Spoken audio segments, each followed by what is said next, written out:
Hey hello hi అండి. ఇంట్లో పనులేమో అయిపోయాయి. ఇంకా లియోకి కూడా టిఫిన్‌కి అన్నీ రెడీ చేసి పెట్టేసి, తర్వాత మధ్యాహ్నం లంచ్‌లే కానీ పప్పు కూడా పెట్టేసాను ఒక పక్క పొయ్యి మీద. తర్వాత లియో అప్పటికి లేయకపోయేసరికి నేను టిఫిన్ కూడా తినేసా.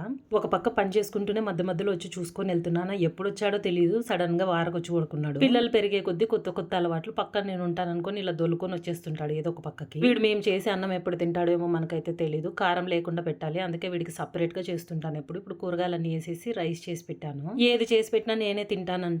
సగం బట్టల మీద సగం కిందేసి తింటాడనమాట. కనిపించకుండా కప్పును సైడ్ కి పెట్టేసుకొని తినిపిస్తుండాలి. ఫస్ట్ ఒకసారి ముద్ద పెట్టినప్పుడు అంతా విచిత్రమైన ఎక్స్ప్రెషన్లన్నీ ఇస్తుంటాడు ఇలా. వీడికి నాకంటే ఆత్రం ఎక్కువ. వీడియో ఆన్ చేస్తే చాలు దాని ముందర ఉంటాడు. ఫస్ట్ ముద్ద పెట్టినప్పుడు అలాంటి ఎక్స్ప్రెషన్లు ఇచ్చేది. రెండో ముద్ద నుంచి బాగానే తింటాడనమాట.